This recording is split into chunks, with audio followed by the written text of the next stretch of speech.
አርእስተ ዜና መጅሊስ ለሁጃጆች የገባውን ቃል እንዲያከብር ተጠየቀ። አምባሳደር ናቢል ፋህሚ የአረብ ሊግ ዋና ጸሐፊ ሆነው ተመረጡ። በኮንጎ በተቀሰቀሰው የኢቦላ ወረርሽኝ ሳቢያ የሞቱት ሰዎች ቁጥር 254 ደረሰ። በቬኔዙዌላ በተከሰተው ከባድ የመሬት መንቀጥቀጥ የሟቾች ቁጥር 235 መድረሱ ተገለጸ።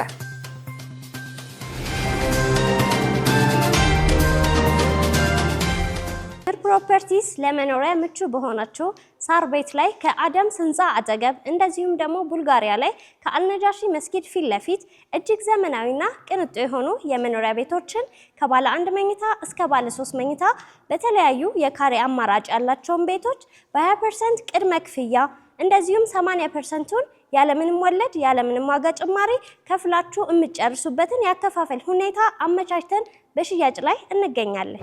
እንዲሁም ደግሞ የንግድ ሱቆችን ከ900 ሺህ ብር ቅድመ ክፍያ ጀምሮ እኛ ጋር ማግኘት ይችላሉ። ለበለጠ መረጃ ታች በምናስቀምጠው ስልክ ይደውሉልን። ቴምር ፕሮፐርቲስ የህልሞ ማረፊያ።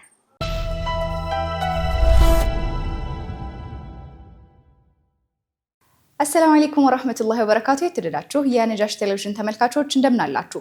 ነጃሺ መረጃችን ተጀምሯል። ከመረጃዎቹ ጋር ሀያት ሰኢድ ነኝ። አብራችሁን ቆዩ። መጅሊስ ለሁጃጆች የገባውን ቃል እንዲያከብር ተጠየቀ። በእስልምና እምነት ትልቅ ማዕዘንና የክብር መገለጫ የሆነው የ1447ኛው የሐጅ ጉዞ ተጠናቋል። ጉዞው ከዓመታት በፊት ከነበረው አሰልቺና አድካሚ አሰራር አንጻር ሲታይ በዲጂታል ምዝገባና በማረፊያ ረገድ ከፍተኛ መሻሻል የታየበት መሆኑ ይነገራል። ይሁን እንጂ የኢትዮጵያ እስልምና ጉዳዮች ጠቅላይ ምክር ቤት ለሁጃጆች የገባውን ቃል በተሟላ መልኩ ባለመፈጸሙ በሁጃጆች ዘንድ ቅሬታ መፍጠሩ አልቀረም። ከነጃሺ ቴሌቪዥን ጋር ቆይታ ያደረጉትና ከ4 ጊዜ በላይ ሐጅ ያደረጉ አንጋፋ እንግዶች መጅሊስ የታዩ ጉድለቶችን በአስቸኳይ እንዲያርም ጠይቀዋል። መሐመድ ሚፍታህ ዝርዝር ዘገባ አለው። አድምጠን እንመለስ። ሐጅ የሰውን ልጅ በፈጣሪው ፊት እኩል የሚያሰልፍ ምንዳውም ታላቅ የሆነ የክብር ጉዞ ነው። ከዓመታት በፊት የነበረው የሀበሻ ሁጃጆች አያያዝ ግን ክብሩን የማይመጥን በብዙ ችግሮች የተተበተበና ሁጃጆቻችን እንደ ምስኪን የሚታዩበት እንደነበረ ይታወሳል። ዘንድሮ ግን ይህ ታሪክ ተቀይሯል። አዲሱ መጅሊስ የዘረጋው የኦንላይን ምዝገባ አሰራር እንግልትን ያስቀረና ቀልጣፋ ነበር። በመካና በመዲና የተዘጋጁት ማረፊያዎችና የምግብ አቅርቦቶችም ቢሆኑ ምስጋና የሚገባቸው መሆናቸውን የዓይን እማኞቹ ይመሰክራሉ። ከባለፈው 5 ዓመታት 6 ዓመታት ወደ ኋላ ስንመለስ ሐጅ ማለት ለኢትዮጵያ ትልቅ ፈተና የነበረበት አንድ ሁጃጅ በአግባቡ ሐጅ ያደርጋል አይደለም አድሬሱ የሚጠፋበት የነበረበት ጊዜን አሳልፈናል። የኢትዮጵያ ሁጃጅ እንደ ምስኪን ነበር የሚታየው። ከምግብ አንፃር ብናየው አብዛኛውን ሰው ግማሹ እየለመነ የሚመገብበት ጊዜ ነበረ። ያ ሁሉ አልፎ አሁን ጥሩ ደረጃ ላይ ደርሰናል ብዬ አስባለሁና አዲሱ መጅሊስ ትልቅ ምስጋና አለኝ። በቴክኖሎጂ በመታገዝ በማዘመኑና በፊት የነበሩ እንግልቶችና ስቃዮች እንዲቀሩ ላደረገው ትልቅ አበርክቶ የሐቂቃ እኔ ከዚህ ፊት የነበረውንም አይቻለሁ አንድ ከዛ በኋላ ያለውንም ተቋድሻለሁና በአላህ ስም ማመስገን እፈልጋለሁ።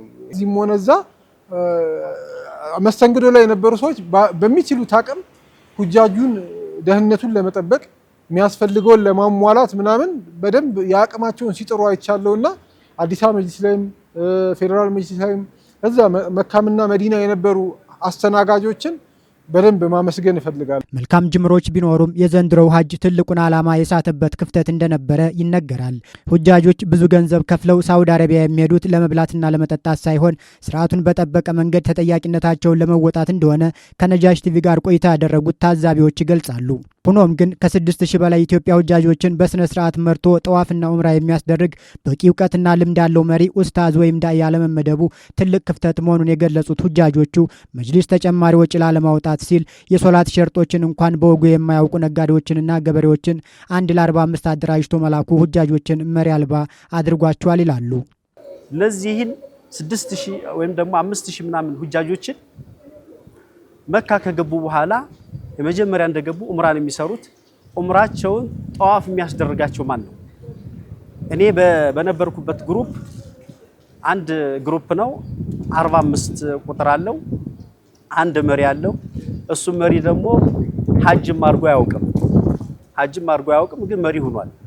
እና እንደዚህ አይነት ነገሮች መስተካከል አለባቸው ብዬ አስባለሁኝ። ይሄ ሰው እገዛ ሲጠይቅ የነበረው ከኛ ነው። እኔ አዘንኩኝ። እኔ አባቴን ለመላክ እዚህ ቦታ ላይ እንዴት አድርጌ ነው ልልከው የምችለው? በራሳቸው ኢንጂነር ኡስታዝ በድሩ ሁሴንን የመሰለ ኡስታዝ ባህሩ ዑመርን የመሰለ በራሳቸው ገንዘብ ከፍለው የሄዱበት ተጨባጭ አለ። በራሳቸው ከፍለው ነው የሄዱትና እነዚህ አሁን ብዙ ማህበረሰብን የሚቀይሩ ዱዓቶችን ይበልጥ አበረታታ ደግፈ መሄድ ሲገባ ብዙ ዱዓቶችን ደግፎ ሄዶ የተሻለ ስራ መስራት እየተቻለ ገንዘብ ላለማውጣት ዱዓቶች ላይ የሚሰስት ከሆነ እኔ ፖሊሲው ልክ ነው ብዬ አላምንም። እነሱ የተሻለውን ያውቁታል። መጅሊሱ ይሄንን እኮ መስመሩን ስላልከፈተ እንጂ እነሱ መጅሊሱ ስፖንሰር ሆኗቸው ሸፍኖላቸው የሚሄዱበት ተጨባጭ ቢዘረጋ እኮ እምቢ ብለው አይደለም። እና 45 ሰው አንድ ስልጠና ከተሰጠው በኋላ አንድ ዳኢ ሊመደብለት ይገባል። ይሄ ዳኢ ትልቁ ኃላፊነቱ መካ ላይ መዲና ላይ ለሚደረጉ ስራዎች ኃላፊነቱን ወስዶ ከዚህ ጀምሮ ፈርሞ ኃላፊነቱን ወስዶ እነዚህን ሰዎች በአላህ ቃል ኪዳን ኃላፊነቴን ወስዳለሁ ጅምሩም ጀምሮ እስከ መጨረሻው ድረስ ላግዛቸው ብሎ መጅሊስ ቃል አስገብቶ አንድ የሚያውቅ ሰው አካባቢውን የሚያውቅ እዛ ላይ ዕውቀት ያለው ሰው ሊመድብ ይገባል ብዬ አስባለሁኝ። እኔ ያየሁት ክፍተት ይሄን ነውና መብላት መጠጣቱ ሰውኛ ነው። ሰው ሊርባው ይችላል፣ ሊጠማው ይችላል። ኢትዮጵያ ላይም እንበላለን፣ እንጠጣለን፣ እንራባለን። ግን እዛ ደግሞ በዋናነት ሐጅ ሊያደርግ የሄደ ሰው መራብና መጠማቱ ብቻ አይደለም ሐጅ ማድረጉ ላይ ነው ትኩረት ማድረግ ያለበትና መጅሊስ ትንሽ እንደ ክፍተት ያየኋት እናትና ይሄ በጣም መስተካከል አለበት። ችግሩ በዚህ ብቻ አያበቃም። ከ1.3 ሚሊዮን ብር በላይ ከፍለው ልዩ መስተንግዶ ወይም የቪአይፒ አገልግሎት ለማግኘት ውል የተፈራረሙ ሁጃጆች እዚያ ሲደርሱ ያገኙት ነገር ፍጹም ተቃራኒ ሆኖባቸዋል። ውልና ቃል መጣሱ በሁጃጆች ዘንድ ቅሬታንና መረበሽን ፈጥሯል። የቪአይፒ የሐጅ አገልግሎት ላይ ነበር በዘንድሮ የገባውትና የሐቂቃ ትንሽ ግን መስተካከል ያለበት ብዬ የማምነው የቪአይፒ ሐጅ አገልግሎቱን ለማግኘት ያስሞሉን ወይ ሊያዘጋጁልን ያሰቡ እንደ ፓኬጅ ያሰቡት ፎርም አለና ፎርሙና እዛ የነበረው አገልግሎት የሚገናኝ አይደለም። ከሆቴልም አንፃር እንደው እኛ ጋር የነበረው አገልግሎት ኖርማል ከመደበኛ ከነበረው ሆቴል የተሻለ ነው ብዬ አላምንም። አልጋው ራሱ ጭንቅላትን እንትን አድረ እግረ ተንጠልጥሎ እንትን የሚልበትን ተጨባጭ ነው የተመለከትኩት። ምግብም እዚህ ብፌ ነበር ይቀርብላችኋል ተብሎ ፎርሙላ ያስሞሉን እዛ የነበረው ነገር ይታወቃል። እንደው ጸብና ግርግርም ነበር። የባሰ ነገር ኖሮ እዛው ያረፍንበት ሳሪያ አልአዚዝ የሚባል ሆቴል ላይ ስለነበረ የሆነ አንድ ሚስሪ ነበር ምግብ የሚያቀርበውና ልክ ስላልነበር ተረብሾ እንደ አዲስ መተው ነው የተወሰነ ለመቀየር ጥረት የተደረገውና ምናልባት ብዙ ስራዎች ተገቢ ሆኖ ሳለ ቃል ኪዳኑና እዚህ ያለው ፊት እንዲሆን የሚከታተለውና የሚቆጣጠረው አካል ቢያስተካክለው ተገቢ ነው ብዬ አምናለሁ። በሌላ በኩል ከሀገሪቱ የህዝብ ቁጥር አንጻር ዘንድሮ የሄደው የ6000 ሁጃጆች ቁጥር እጅግ አነስተኛና ኢትዮጵያን የማይወክል መሆኑ ተገልጿል። ለዚህ ደግሞ ምክንያቱ የህዝቡ ድህነት ሳይሆን መጅሊሱ በቂ ግንዛቤ ማስጨበጫ ስራ አለመስራቱ እንደሆነ ይነገራል። 6000 እና 7000 ሰው ኢትዮጵያን አይወክልም። በጣም አናሳ ነው ቁጥሩ፣ ያሳፍራል። ምን ያህል ህዝብ አላችሁ ቢባል ኢትዮጵያ ውስጥ እንደው 70 እና 80 ሚሊዮን ለማለት በጣም ይከብዳል። ለምን የሚሄደው ሰው አናሳ ነው። ሌሎቹ ትንሽ ህዝብ ይዘው 30 ሺህ 40 ሺህ 120 ሺህ 200 ሺህ ድረስ ሲያመጡ እኛ ግን ትንሽ የሆነ በባል የተዘገነ ህዝብ ነው ይዘን የምንሄደውና በጣም እንደው ቅስቀሳ ቢደረግ ስራ ቢሰራ ኮታውን ለማሟላት ገንዘብ የሌለው ማህበረሰብ ጠፍቶ እኮ አይደለም። ያሉትን ዱዓቶችና መሻይኾችን አግሬሲቭሊ በዚህ ዙሪያ ላይ ገና ሐጁ ከመድረሱ በፊት የሐጅን ጥቅምና ፋይዳ በደንብ ማህበረሰቡ እንዲገነዘቡ ሰፋ ያለ ስራ መስራት ቢቻል ኖሮ ከዚህ የተሻለ ቁጥር ይበልጥ እየሰፋ መሄድ ሲጠበቅበት እያነሰ መሄዱ መጅሊስ በሰፊው በደንብ ራሱን ላይና ሊገመገምበት ይገባል። ምናልባት ሳዑዲ ላይ የነበረው የሐጅና ዑምራ ሚኒስተር በቃላቸው ስለተገኙ ሸልሟቸው ሊሆን ይችላል። ግን በተቃራኒው ግን ሰፊ መሄድ የሚጠበቅበት ማህበረሰብ እንዳይሄድ እንቅፋት እንደሆነም አሰስመንት መሰራት አለበት። የሳውዲ አረቢያ ሐጅ ሚኒስተር ለኢትዮጵያ እስልምና ጉዳዮች ጠቅላይ ምክር ቤት የሰጠው ሽልማት እንደተጠበቀ ሆኖ በሁጃጆች መብትና ክብር ላይ የታዩት ክፍተቶች ግን መሸፈን የለባቸውም። መጅሊሱ ሽልማቱን ብቻ አይቶ ከመኩራት ይልቅ የገባውን ቃል ባለማክበሩ የተፈጠሩት ስህተቶች አምኖ ሊቀበልና ለቀጣዩ ለ1448ኛው የሐጅ ጉዞ ካሁኑ ጥንቃቄ የተሞላበት ዝግጅት ሊያደርግ ይገባል ሲሉ እንግዶቹ አሳስበዋል።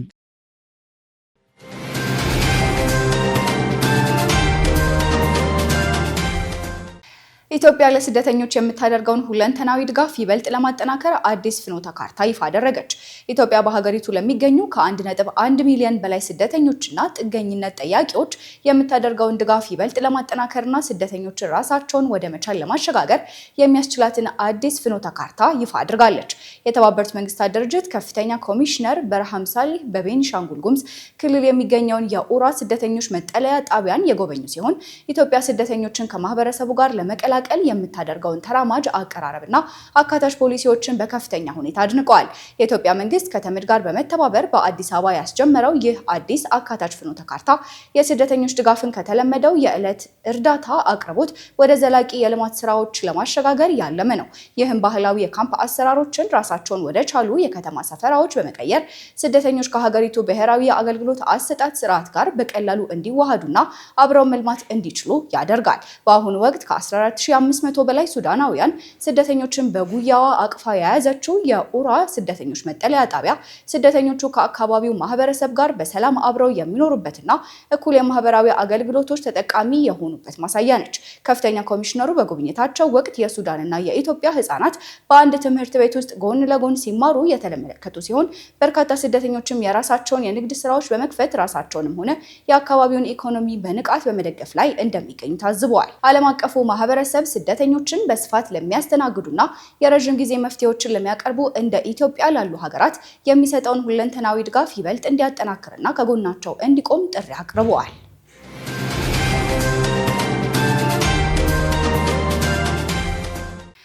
አምባሳደር ናቢል ፋህሚ የአረብ ሊግ ዋና ጸሐፊ ሆነው ተመረጡ። የአረብ ሊግ የውጭ ጉዳይ ሚኒስትሮች በኦማን ባደረጉት ስብሰባ አንጋፋውን የግብጽ ዲፕሎማት ናቢል ፋህሚን የድርጅቱ ዋና ጸሐፊ አድርገው በይፋ ማጽደቃቸውን አስታውቀዋል። ባለፉት ዓመታት ድርጅቱን በዋና ጸሐፊነት የመሩትን አህመድ አቡልጋይትን የሚተኩ የ75ቱ ናቢል ፋህሚ የፊታችን ሐምሌ መጀመሪያ ላይ ባለ 5 ዓመት የስልጣን ዘመናቸውን በይፋ ይጀምራሉ። እንደ አውሮፓውያኖቹ አቆጣጠር በ1945 ከተመሰረተ ጀምሮ ዋና መስሪያ ቤቱን ካይሮ ያደረገውን ይህንን የ22 አባል ሀገራት የፖለቲካ ስብስብ በመሪነት በመያዝም አምባሳደር ፋህሚ 8ኛው ግብፃዊ መሪ መሆን ችለዋል። በሊጉ ታሪክ እንደ አውሮፓውያኖቹ አቆጣጠር በ1980ዎቹ ግብጽ ከእስራኤል ጋር የሰላም ስምምነት በመፈረሟ ምክንያት አባልነቷ ተቋርጦ በነበረበት ወቅት ቱኒዚያዊው ቻድሊ ኪሊቢ በስተቀር ሊጉን በዋና ጸሐፊነት የመሩት ሁሉም ግብፃውያን ናቸው። ከሰኔ 2013 እስከ ሐምሌ 2014 ባለው ጊዜ ውስጥ የግብጽ የውጭ ጉዳይ ሚኒስትር ሆነው ያገለገሉት አዲሱ ዋና ጸሐፊ የተሰጣቸው ኃላፊነት ከፍተኛ አደራ መሆኑን ገልጸዋል። አምባሳደር ፋህሚ አክለውም የአረብ ሀገራትን ደህንነት አደጋ ላይ በሚጥሉ ዓለም አቀፍ ሕግጋትን በሚጥሱና በሉዓላዊ ሀገራት ላይ ጥቃት በሚሰነዝሩ አካላት ላይ ሊጉ በጋራ መቆም እንደሚገባው አሳስበዋል። ባለፈው መጋቢት ወር ላይ በአባል ሀገራት ሙሉ ድምጽ የተመረጡና ናቢል ፋህሚ በቀጣዩ የስልጣን ዘመናቸው የአረብ ሊግን ተደራሽነትና የፖለቲካ መድረክነት ወደ ተሻለ ደረጃ ያሸጋግሩታል ተብሎ ትልቅ ግምት ተሰጥቷቸዋል።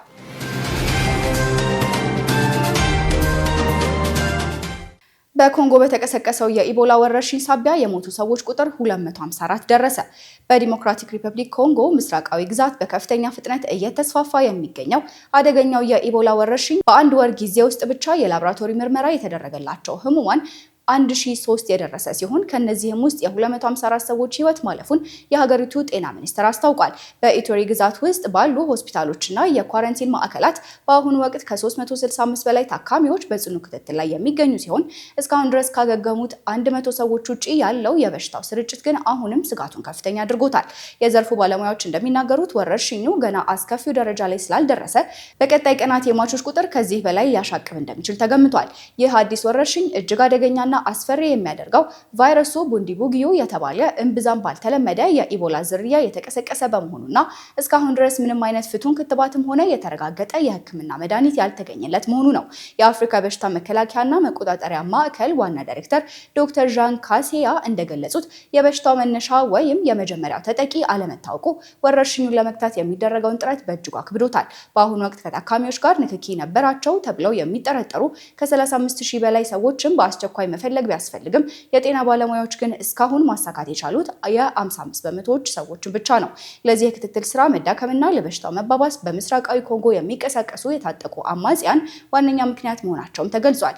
የአላይድ ዲሞክራቲክስ ፎርስ በአካባቢው በሚያደርሰው ተደጋጋሚ ጥቃት ሳቢያ በርካታ መንደሮች ከጤና ባለሙያዎች እይታ ውጪ የሆኑ ሲሆን ማህበረሰቡን በየመጠለያ ካምፑና በተለያዩ ስፍራዎች በስደት ላይ መሆኑ ቫይረሱ በቀላሉ እንዲሰራጭ ምቹ ሁኔታን ፈጥሯል። ከዚህ የጸጥታ እክል ባሻገር በማህበረሰቡ ዘንድ በጤና መመሪያዎች ላይ ያለው አለመተማመንም ሌላው ትልቅ ፈተና ሆኗል። በቅርቡ በራዋምፓራ ከተማ ነዋሪዎች የሞቱባቸውን ዘመዶቻቸውን አስክሬን በባህላዊና ሃይማኖታዊ ስርዓት ለመቅበር በጠየቁባቸው ወቅት በጤና ባለሙያዎች መከልከላቸውን ተከትሎ ቁጣው የበረታው ህዝብ በአካባቢው የሚገኘውን ሆስፒታል በእሳት ማውደሙ የችግሩን ውስብስብነት የሚያሳይም ሆኗል።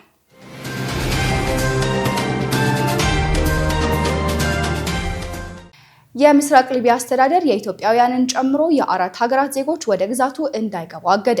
የሊቢያ ምስራቃዊ አስተዳደር ከኢትዮጵያ፣ ሱዳን፣ ኤርትራና ሶማሊያ የሚመጡ ዜጎች ወደ ግዛቱ እንዳይገቡ ሙሉ በሙሉ ማገዱን አስታውቋል። በጠቅላይ ሚኒስትር ኦሳማ ሐማድ የሚመራውና በጀነራል ከሊፋ ሀፍታር የሚደገፈው የቤንጋዚው አስተዳደር እንዳመለከተው እገዳው በየብስ በባህርና በአየር መግቢያዎች በሮች ላይ በአስቸኳይ ተግባራዊ መሆን ጀምሯል። ሆኖም በእነዚህ ሀገራት የሚመጡ ዲፕሎማቶች እንዲሁም በጤናና በትምህርት ዘርፍ የተሰማሩ ባለሙያዎች ብቻ ከእገዳው ውጪ መደረጋቸውም ተገልጿል። ይህ በጥብቅ ውሳኔ የተላለፈው በሊቢያ በኩል አድርገው ወደ አውሮፓ የሚሰደዱ ሰዎችን ቁጥር ለመግታትና ህገወጥ የሰዎችን ዝውውር ለመከላከል በሚል ቢሆንም መነሻው ግን ሰሞኑን በምስራቅ ሊቢያ የባህር ዳርቻ ላይ የተከሰተ አሳዛኝ ታሪክ ነው። ባለፈው ሳምንት ስደተኞችን የጫነች ጀልባ በባህር ላይ ተገልብጣ የሰመጠች ሲሆን በቅርብ ቀናት ውስጥ የበርካታ ስደተኞች አስክሬን በባህር ዳርቻው ላይ መገኘቱ ውሳኔው እንዲተላለፍ ምክንያት መሆኑም ታውቋል። በተባበሩት መንግስታት ድርጅት መረጃ መሰረት በአሁኑ ወቅት ከ900 ሺህ በላይ ስደተኞች በሊቢያ ውስጥ የሚገኙ ሲሆን ከነዚህ መካከል የሱዳን ዜጎች ከፍተኛውን ቁጥር ይይዛሉ። አብዛኞቹ ስደተኞች አደገኛውን የሜዲትራኒያን ባህር አቋርጠው አውሮፓ ለመግባት የሚሞክሩ ቢሆንም በተደጋጋሚ በባህር ጥበቃ ኃይሎች እየተያዙ ወደ ሊቢያ የመንግስት እስር ቤቶች እንዲመለሱ ይደረጋል። ይሁን እንጂ እነዚህ ማዕከላት በስደተኞች ላይ ለሚፈጸም ከባድ እንግልት፣ ድብደባ፣ አስገዳጅ ስራዎችና ሰብአዊ መብት ጥሰቶችን የሚታወቁ በመሆናቸው ዓለም አቀፍ ስጋትን ፈጥረዋል።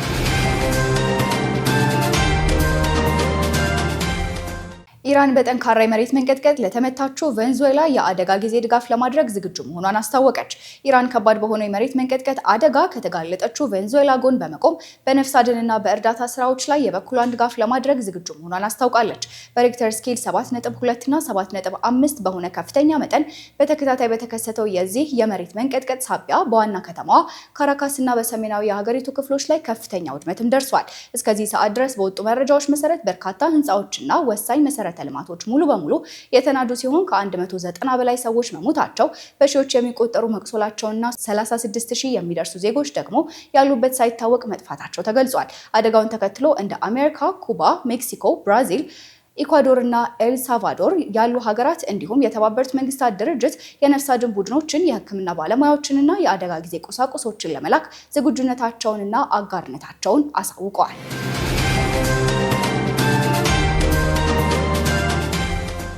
የሮም ከተማ አስተዳደር ከእስራኤል ጋር ያለውን ግንኙነት እንዲያቋርጥ የፍልስጤም ደጋፊዎች አሳሰቡ።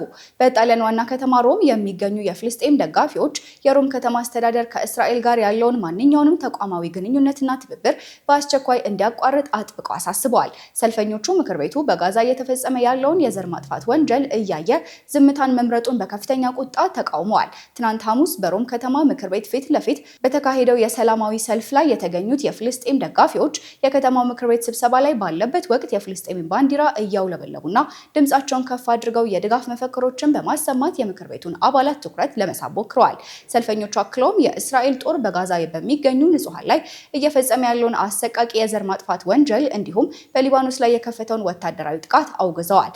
የአካባቢው ባለስልጣናት ከእስራኤል ጋር ያላቸውን የትብብር ስምምነቶች በሙሉ እንዲያቋርጡ የጠየቁት ተቃዋሚዎቹ የከተማው አስተዳደር ለሰብአዊ መብት መከበር ቅድሚያ እንዲሰጥ አሳስበዋል። በጣሊያን የፍልስጤም ተማሪዎች ንቅናቄ ፕሬዚዳንት የሆኑት ማያ ኢሳ በሰልፉ ላይ ባደረጉት ንግግር የሮም ከንቲባ ሮቤርቶ ጓልቲየሪ እንዲሁም አስተዳደራቸው ከእስራኤል ጋር የገቡትን ማንኛውንም የትብብር ስምምነት ያለምንም ቅድመ ሁኔታ እንዲያቆሙ ጥሪ አቅርበዋል። ይህ ተቃውሞ በአውሮፓ ከተሞች እየተስፋፋ የመጣውንና ለፍልስጤም ሕዝብ የሚደረገውን ዓለም አቀፍ የአብሮነት እንቅስቃሴ አካል ሲሆን ዓለም አቀፉ ማህበረሰብ በእስራኤል ላይ የሚያደርገውን ተቋማዊ ጫና አጠናክሮ እንዲቀጥል ጥሪ የሚያስተላልፍ ነው።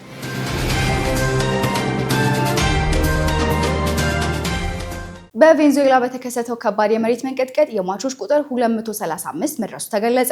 በሰሜናዊ ቬንዙዌላ በሰከንዶች ልዩነት ውስጥ የተከሰተውን ሁለት ተከታታይና ኃይለኛ የመሬት መንቀጥቀጥ ተከትሎ የሟቾች ቁጥር ወደ 235 ማሻቀቡን የሀገሪቱ የጤና ሚኒስትር ካርሎስ አልቫራዶ አስታውቀዋል። በአደጋው እስካሁን ከ1500 በላይ ሰዎች ላይ ከባድና ቀላል የአካል ጉዳት የደረሰ ሲሆን ከ36000 በላይ የሚሆኑ ዜጎች ደግሞ ያሉበት ሳይታወቅ መጥፋታቸው ተገልጿል።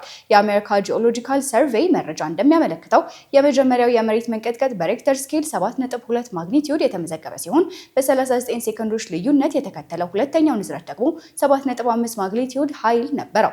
አደጋው በዋና ከተማዋ ካራካስና ይበልጥ ክፉኛ በተጎዳችው የላ ጉዋይራ ግዛት በርካታ ከፍተኛ ፎቆችን ጨምሮ ከ100 በላይ ህንፃዎች ሙሉ በሙሉ እንዲደረመሱ አድርጓል። በአሁኑ ወቅት በላ ጉዋይራ ግዛት የአደጋ ቀጠና የታወጀ ሲሆን በመቶዎች የሚቆጠሩ ዜጎች አሁንም በፈራረሱ ህንፃዎች ፍርስራሽ ስር ተቀብረው ሊገኙ ስለሚችሉ የነፍስ አድን ስራው በከፍተኛ ርብርብ ቀጥሏል። የሀገሪቱ ጊዜያዊ ፕሬዚዳንት ዴልሲ ሮድሪጌዝ በአደጋው ክፉኛ የተጎዳችውን የላጉዋይራ ግዛትን የጎበኙ ሲሆን አደጋው የደረሰበትን አካባቢ ዓለም አቀፍ አውሮፕላን ማረፊያን ጨምሮ ዋና ዋና መሰረተ ልማቶች፣ የኤሌክትሪክ፣ የውሃና የኮሚኒኬሽን አገልግሎቶች ሙሉ በሙሉ ተቋርጠዋል። የደረሰውን አስከፊ አደጋ ተከትሎ የተባበሩት መንግስታት ድርጅት ዋና ጸሐፊ አንቶኒዮ ጉተሬዝ በአደጋው ማዘናቸውን ገልጸው ድርጅቱ አስቸኳይ ድጋፍ እንደሚያደርግ አስታውቀዋል። በተጨማሪም በርካታ የዓለም ሀገራት የነፍስ አድን ቡድኖችና ሰብአዊ እርዳታዎችን በመላክ ላይ ይገኛሉ።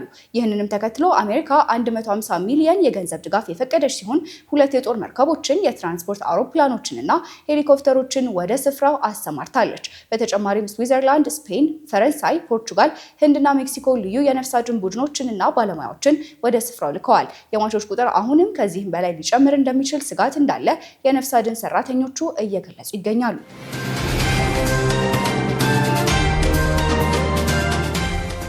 ሼህ ሲካንደር ኢቅባል በዓለም ዋንጫና በተሃጁድ ሰላት ዙሪያ በተላለፈው አወዛጋቢ ፈትዋ ላይ ያላቸውን ተቃውሞ ገልጸዋል። በእንግሊዝ በርሚንግሃም ከሚገኘው የዳሩል ኢልም ተቋም መስራች እና መሪ ከሆኑት ከሙፍቲ ቶሲር ሚያህ በተላለፈው ፈትዋና በታዋቂው ሼህ ሲካንደር ኢቅባል መካከል የተፈጠረው የሀሳብ ልዩነት በማህበራዊ ሚዲያ ላይ ሰፊ ውይይትን አስነስቷል። የውይይቱ መነሻ የሆኑት ሙፍቲ ቶሲር ሚያህ አንድ ሰው የተሃጁድ ሰላትን እየሰገደ በሰላቶቹ መካከል ባሉ የእረፍት ጊዜያት የዓለም ዋንጫ እግር ኳስ ጨዋታዎችን መመልከት ይችላል የሚል ይዘት ያለው ፈትዋ መስጠታቸውን ተከትሎ ሲሆን ጉዳዩ በዑለማዎች ዘንድ የተለያዩ ትችቶችና የሀሳብ ክርክሮች እንዲሰነዘሩበት ምክንያት ሆኗል። ይህንኑ ጉዳይ በተመለከተ ማብራሪያ የሰጡት ሼህ ሲካንደር ኢቅባል አሁን በተላለፈው ፈትዋና ተቋሙ ቀደም ሲል በነበረው አቋም መካከል ግልጽ የሆነ መቃረን መኖሩን አንስተዋል። እንደ ሼህ ሲካንደር ገለጻ ይኸው የዳሩል ኢልም ተቋም እንደ አውሮፓውያኖች አቆጣጠር መስከረም 19 ቀን 2023 ዓመተ ልደት የእግር ኳስ ጨዋታዎችን የመመልከትን ዲናዊ ብይን ወይም ሁክም በተመለከተ ለቀረበለት አጠቃላይ ጥያቄ የሰጠው ምላሽ አሁን ከተላለፈው ፈትዋ ጋር የማይጣጣም እንደነበር ገልጸዋል። ሼህ ሲካንደር ይህንን የሀሳብ ልዩነት ተያይዞ የመጣው ማህበራዊና ዲናዊ አንድምታ በቅርቡ ባካሄዱት የቀጥታ ስርጭት ፕሮግራም ላይ በዝርዝር ተንትነዋል። በተጨማሪም በጉዳዩ ላይ ያላቸውን ጽኑ አቋም ለመግለጽ ለተከበሩት ሙፍቲ ቶሲር ሚያህ የሙባሃላ ጥሪ አቅርበዋል። ይህ በሁለቱ ታዋቂ ምሁራን መካከል የተፈጠረው የፈትዋ ልዩነትና የሙባሃላ ጥሪ በማህበረሰቡ ዘንድ ስለ ፈትዋ አሰጣጥ ጥንቃቄና ስፖርታዊ ኩነቶችን በእስላማዊ እይታ የመዳኘት ጉዳይ ላይ ሰፊ ውይይት እንዲቀሰቀስ አድርጓል።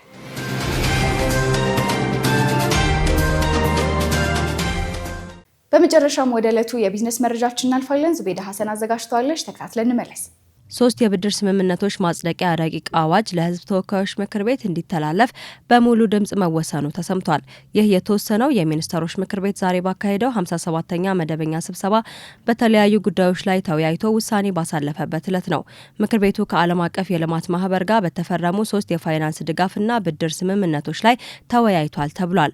በዚህም የመጀመሪያው ለዘላቂና ሁሉን አቀፍ የእድገት ልማት ፖሊሲ ማስፈጸሚያ የሚውል የ437 ሚሊዮን 400 ሺህ ልዩ የመውሰጃ መብት ወይም ደግሞ ኤስዲአር የብድር ስምምነት ነው ተብሏል። ሁለተኛው የማህበረሰብ ተኮር የመሬት አያያዝ ፕሮግራም ማስፈጸሚያ የሚውል የ145 ሚሊዮን 500 ሺህ ኤስዲአር የብድር ስምምነት መሆኑ ተነግሯል።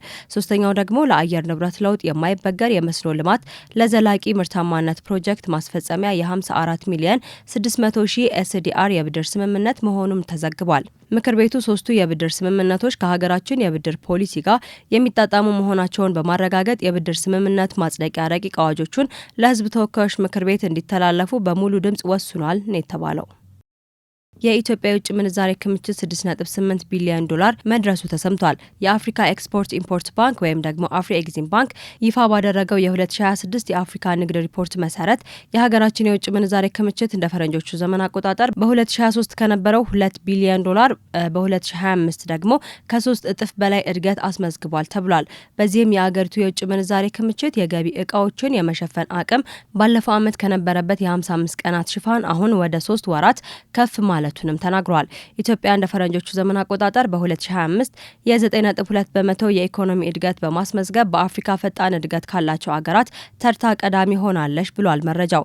በሌላ በኩል ደግሞ ጥብቅ የገንዘብ ፖሊሲውን ተከትሎ የዋጋ ግሽፈቱ ከ21 በመቶ ወደ 13.2 በመቶ ዝቅ ብሏል ሲል አፍሪ ኤግዚም ባንክ አስታውቋል።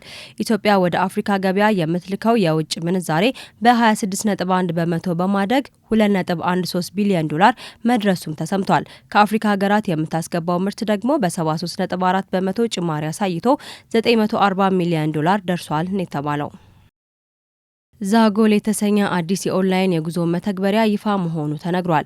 ሁሉንም የጉዞ አገልግሎቶች በአንድ መድረክ ላይ የሚያቀርበው ዛጎል የተሰኘ አዲስ የኦንላይን የጉዞ መተግበሪያ በይፋ ወደ ስራ መግባቱ ተሰምቷል። ይህ መተግበሪያ የሀገራችንን የዲጂታል ትራንስፎርሜሽን ጉዞ አንድ እርምጃ ወደፊት ያራምደዋል ተብሎም ይጠበቃል። የሀገር ውስጥና ዓለም አቀፍ ተጓዦች የአውሮፕላን ትኬት መቁረጥን ጨምሮ ልዩ ልዩ የጉዞ እቅዶች፣ ቦታ መያዝና ተያያዥ አገልግሎቶችን በኦንላይን ፈጣን፣ አስተማማኝና ምቹ በሆነ መልኩ እንዲያከናውኑ ታስቦ የተሰራ መሆኑም ተጠቁሟል። መተግበሪያው ልዩ የሚያደርገው ዋና ዋና መገለጫዎች ሁሉንም የጉዞ ፍላጎቶች በአንድ መተግበሪያ ስር ማጠቃለሉ፣ ለተጠቃሚዎች ምቾት ሲባል አገልግሎቱ በ7 የተለያዩ ቋንቋዎች ተደራሽ ማድረጉና ለማንኛውም ሰው ግልጽና ቀላል የሆነ የቴክኖሎጂ አጠቃቀም ዘይቤ መከተሉ እንደሆነ በምረቃት ስነ ስርዓቱ ላይ ተገልጿል።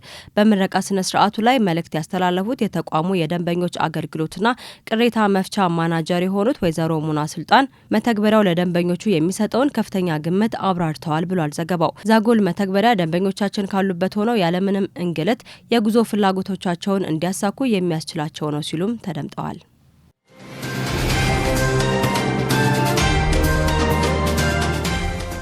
የተደራሽ ተመልካቾቻችን ለሰዓቱ ያጠናቀርናቸው መረጃዎች የተከታተላችኋቸውን ይመስሉ ነበረ። መረጃዎችን ያደረስኳችሁ እኔ ሀያት ሰይድ ነበርኩኝ። ወሰላሙ አለይኩም ወራህመቱላሂ ወበረካቱ።